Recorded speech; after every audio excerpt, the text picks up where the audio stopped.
안녕하세요. 오늘은 2월 10일 날마다 죽기로 큐티집 76페이지입니다. 성경 본문은 구약성경 잠언 24장 13절로 22절 말씀입니다. 이 말씀을 가지고 다시 일으키시는 하나님의 지혜라는 제목으로 큐티 가이드를 시작하겠습니다. 사랑하는 성도 여러분, 오늘 말씀을 읽다 보면 오뚜기를 생각하게 되는데요. 오뚜기는 아무리 넘어져도 다시 일어나지요. 일부러 밀쳐도 그야말로 오뚜기처럼 벌떡 일어섭니다.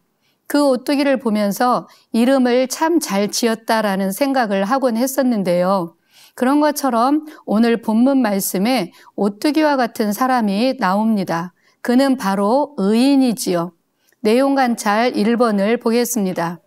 무엇이 있으면 장래가 있고 소망이 있을까요? 14절을 봅니다.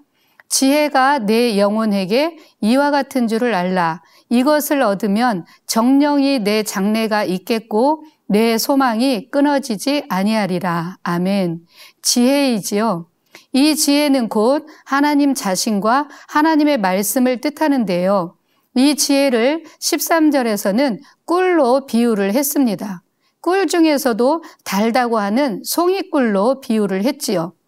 꿀은 입에 넣으면 달달한 게 아주 기분이 좋을 뿐 아니라 몸에도 좋은 건강식품입니다. 이 송이꿀과 같이 달달한 하나님의 말씀을 먹으면 우리 영혼이 건강하게 되고 큰 유익을 얻을 것이며 장래에 대한 소망이 확고해질 것이기 때문에 그렇습니다.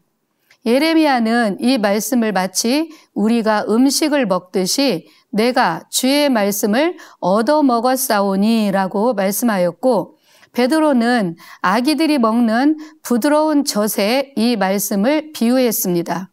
그래서 갓난 아이들과 같이 순전하고 신령한 젖을 사모하라 라고 했습니다. 두 번째입니다. 악인은 재앙으로 엎드러지나 의인은 어떻습니까? 16절을 봅니다. 대저 의인은 7번 넘어질지라도 다시 일어나려니와 악인은 재앙으로 말미암아 엎드러지느니라. 아멘.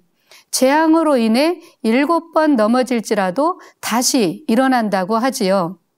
그것은 의인이라 할지라도 재앙으로 인해서 넘어질 수 있다는 것을 전제로 하는 말씀입니다. 우리가 하나님을 믿으면 하나님의 보호하심 아래서 넘어지지 말아야 되는데 그렇지가 않지요. 이 세상에서는 하나님을 잘 믿고자 노력할수록 더욱 핍박이 따르고 고난이 많은 것을 보게 됩니다. 바울은 아들과 같은 제자 디모데에게 권면하기를 무릇 그리스도 예수 안에서 경건하게 살고자 하는 자는 핍박을 받으리라고 했습니다.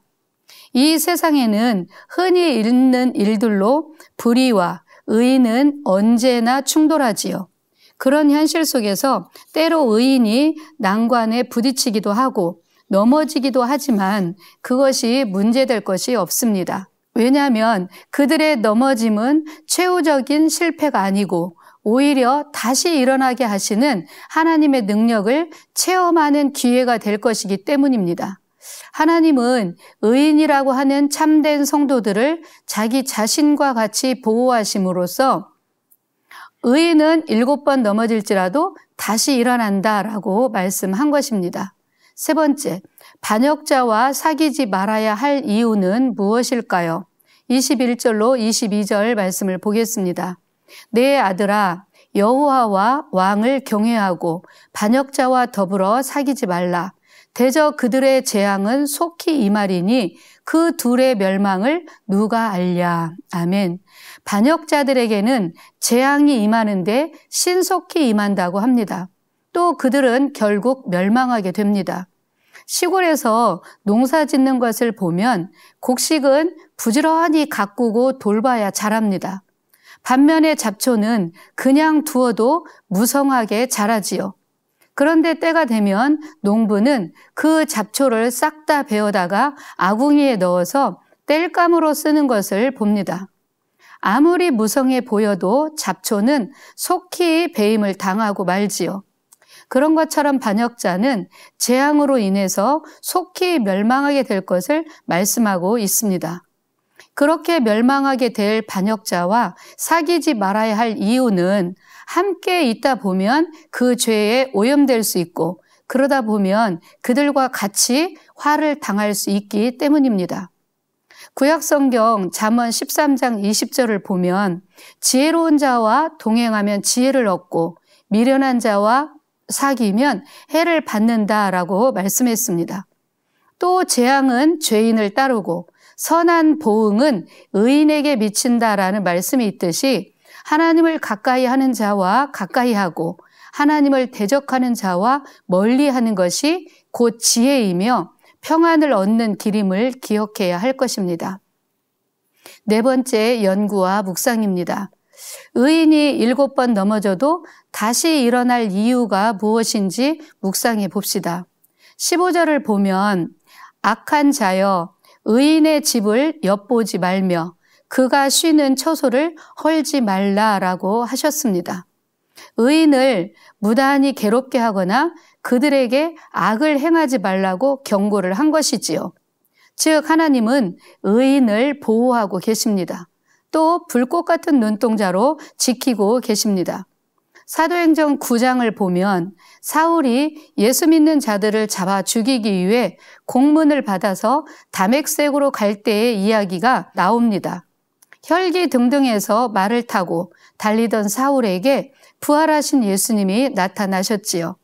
그리고는 사울아 사울아 부르시면서 내가 어찌하여 나를 핍박하느냐라고 하셨습니다.